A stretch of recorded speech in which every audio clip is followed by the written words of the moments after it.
Мы создали оргкомитет по проведению памятных мероприятий, посвященных 20-й годовщине освобождения города Грозного, 96 август месяц. Операция, в принципе, это было продолжением той операции, которая была проведена в марте 96 году. Это еще был Джохар Дудаев, живой президент Джохар Дудаев. В апреле он был убит. И в августе уже исполняющий обязанности президента под руководством Зелимхана Яндарбиева, начальник главного штаба Аслан Масхадов, разработал операцию по освобождению города Грозного. Кто-то ее называл джихадом, кто-то называл операцией возмездия.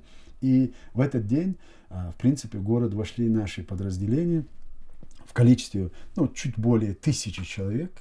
И нам удалось заблокировать все воинские подразделения России, которые находились на территории города Грозного. И почти 3-4 дня шли активные боевые действия. Потом это был тот период, когда Лебедь был назначен секретарем Совета национальной безопасности России после выборов, после первого тура выборов. И через несколько дней он прилетел в Чечню. Он прилетел как раз после того, как командующий объявил о том, что они дают 48 часов и предупредили все население города Грозного, чтобы они его покинули, иначе что они начнут массированную бомбардировку города Грозного. В принципе, там уже не было ничего, город был, в принципе, разрушен до основания еще тогда. И поэтому в основном мы попытались помочь людям выехать. Этот ультиматум, он не был реализован ввиду того, что приехал Лебедь, он увидел реальную ситуацию военных в Чечне, он увидел, что, в принципе, подразделения России находились абсолютно в проигрышном положении. Это означало бомбить наши подразделения, это означало бомбить подразделений российских, которых мы заблокировали. Расстояние между нашими бойцами и российскими войсками не позволяло применения ни артиллерии, ни авиации. Это означало разбомбить свои подразделения. И они в этой ситуации не могли на это пойти, и начался так называемый переговорный процесс. И вот в результате этого процесса, в результате вот этой акции и было подписано то Хасавюртовское соглашение пресловутое, о котором русские все время говорят о Хасавюртовском соглашении, но почему-то они всегда пытаются, даже не упоминают о договоре о мире, который действительно был подписан 12 мая 1997 году. И это единственный документ, который существует в природе, который определяет взаимоотношения России и Чечни. А Хасавюртовское соглашение это было такое рамочное соглашение о перемирии. Но это был результат вот этой операции, 20-й год, которой мы хотим провести мероприятие к 20-й годовщине.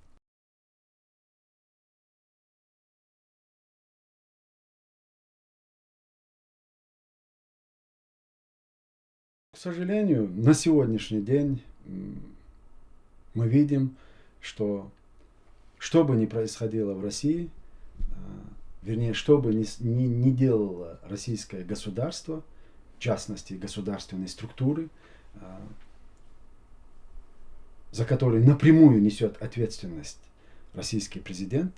Я хочу напомнить и вам, и другим, что именно в 2000 году, когда он присягал на Конституции, и его вступительной речи, он высказал одну мысль, что исторически сложилось так, что бы ни происходило в этой стране, ответственность несет президент. И я хочу напомнить, что в данном случае, к сожалению, страдают все остальные, кроме Путина, который на самом деле несет прямую ответственность за все, что произошло. Я, к примеру, убийство Александра Литвиненко. В Великобритании судом установлено, что за этим преступлением стояло ФСБ. Это значит, за этим преступлением стоит российское государство. Верховным главнокомандующим и военных, и всех спецподразделений является господин Путин.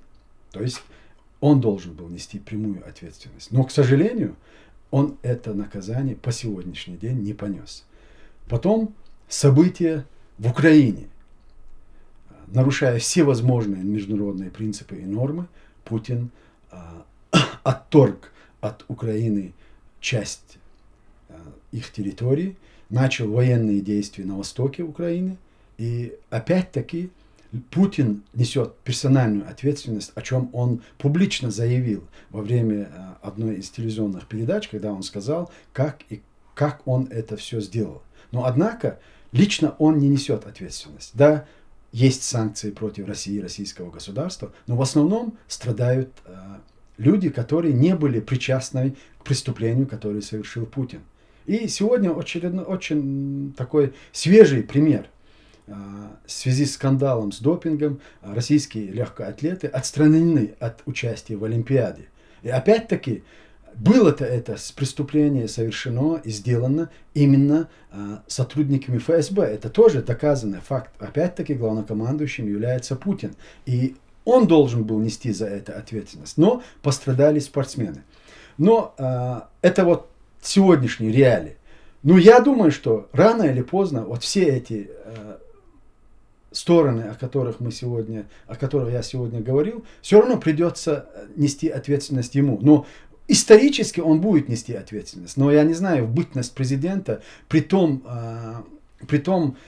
той мягкотелости Запада и международного сообщества, именно по отношению к нему лично, будет ли он наказан или нет, я не знаю. Но я в любом случае не теряю надежды, что все-таки рано или поздно ему придется отвечать за все те преступления, которые он совершил.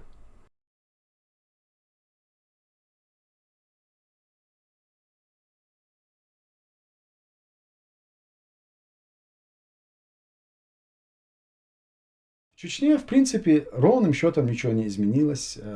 Люди как прозябали под гнетом оккупационных структур, установленных в Чечне господином Путиным, так и продолжается. Люди живут в страхе, люди живут в неуверенности в завтрашнем дне, абсолютно в неуверенности. И те картинки, которые нам передают из Чечни, это и небоскребы, это чистые улицы. В принципе, что произошло сегодня?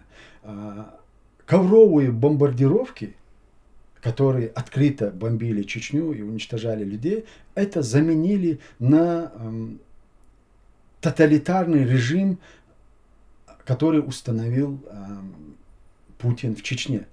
Люди не имеют права высказывать свое мнение ни по какому вопросу. Абсолютно.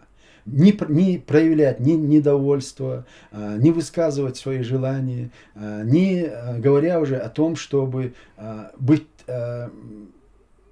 они были уверены в том, что они доживут даже до завтрашнего дня. Все в Чечне поставлено под настроение одного человека, которого опекает Путин. Это Рамзан Кадыров. И сегодня, я знаю, почему вы спросили, вот это наметившиеся так называемые выборы в Чечне, это очередная профанация и чеченцев, и международного сообщества. Никаких выборов там быть не может в этой ситуации, которая сегодня сложилась. Выборы в Чечне были, свободные выборы были почти 19 лет назад. Это был 97 год, когда прошли выборы. И с этого времени выборов нет.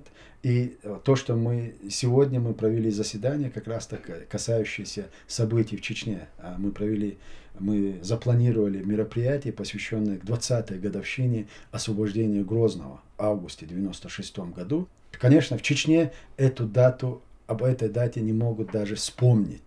Хотя Чечня в этих войнах и в Первую, и Вторую войну потеряли около 250 тысяч человек. Более 40 тысяч из них дети. И в этой ситуации сегодня люди, живущие в Чечне, которые потеряли по 5, по 6, по 3, по 4 члена семьи, они не могут даже вспомнить об этом дне и почтить память погибших.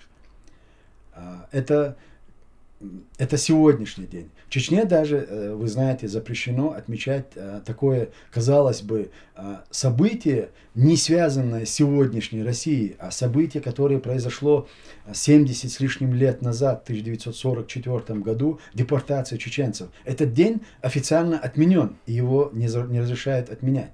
И вот на фоне вот всего, о чем мы сейчас говорим, пытаются провести какие-то выборы. И это будет с одним единственным кандидатом. Может, кто-то ему из его ближайшего окружения будут подыгрывать, чтобы это не выглядело вот таким абсолютным фарсом. Но на самом деле это абсолютный фарс. И в Чечне на сегодняшний день сохраняется оккупационный режим. Люди живут в неведении. Более того, вот мы сейчас с вами сидим здесь, разговариваем. Я знаю, что более 100 человек каждый день пересекает польскую границу, покидая Чечню. Каждый день более 100 семей покидают Чечню. И вот это и есть ответ, что такое кадыровская Чечня и что такое, каким образом Путин умиротворил Чечню.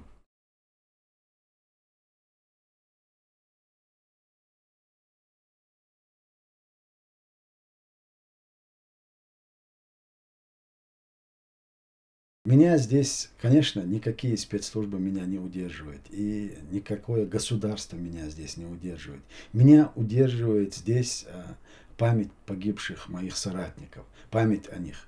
Мое возвращение сегодня домой, это будет расцениваться как предательством по отношению к памяти тысячи, сотни погибших в Чечне в этой войне. Мое возвращение в Чечню будет означать законность всего, что происходит сегодня в Чечне. Мое возвращение будет означать на сегодняшний день, это что у чеченцев и у чеченского народа нет будущего. Вы не думайте, я не преувеличиваю свою роль в истории чеченского общества или чеченского народа. Но дело в том, что за той идеей, которую я сегодня поддерживаю и придерживаюсь, стоит память, народная память. И сотни тысяч человеческих жизней. И я не могу придать это во благо или своей благополучной жизни в Чечне или в угоду Кадырову или Путину. Конечно, этого никогда не произойдет. И ему, в принципе, это не понять. Понимаете, человек Всевышний, если взять общий аспект всего, что происходит в Чечне, и в частности с этим товарищем, о котором вы упомянули, есть вот 3 момента. Всевышний испытывает людей 3 вещами. Это нищета, это власть, это богатство. Это такое общеизвестное изречение Корана, из Корана. Он не выдержал ни одно из этих испытаний. На самом деле мне, наверное, где-то отчасти и жалко его. Это очередная жертва российской политики на Кавказе. И это не какая-то в то же время безвинная жертва, потому что он сначала предал первый принцип. Он не выдержал испытаний нищеты. Его семья, они находились, в принципе, жили очень в тяжелом материальном, у них была тяжелая ситуация. И они предали интересы чеченцев и чеченского народа из-за корыстных целей. И, естественно, они сейчас разбогатели. Он разбогател. И второй принцип, который сегодня Кадыров не выдержал испытания, это власть, которую Всевышний дал ему. Безграничная власть, которая через Путина. И эту власть он использует не для защиты тех людей, которые зависят от него полностью. Он эту власть использует, угнетая всех и вся для удовлетворения каких-то своих личных моментов. То есть этот человек чувствует ущербность, свою собственную ущербность, и он это как бы пытается восстановить или восполнить за счет той жестокости, который он проявляет по отношению к чеченцам и тем, кто от него зависим. И третий – это богатство.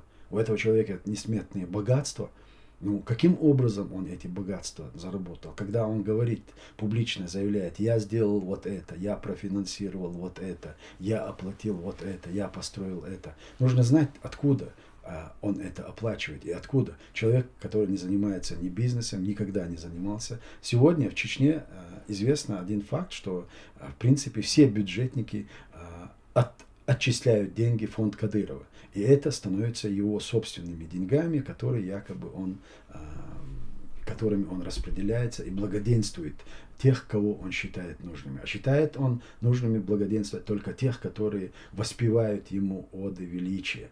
И вот эти все три момента он не выдержал. И я думаю, что у него, в принципе, очень тяжелое. Чеченцы этого никогда не забудут и не простят. И я думаю, что вот о потустороннем мире, о котором он часто говорит, там тоже ему придется очень тяжело.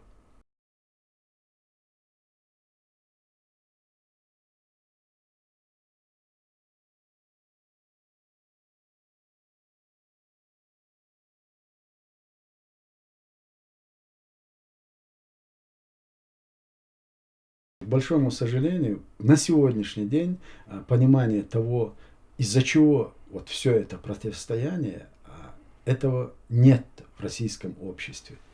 И когда мы говорим об истории или о взаимной ненависти чеченцев к русским или русских к чеченцам, здесь, наверное, уместно вспомнить и Толстого, который в свое время в Хаджи Мурате писал о том, насколько чеченцы ненавидят русских и за что они их ненавидят.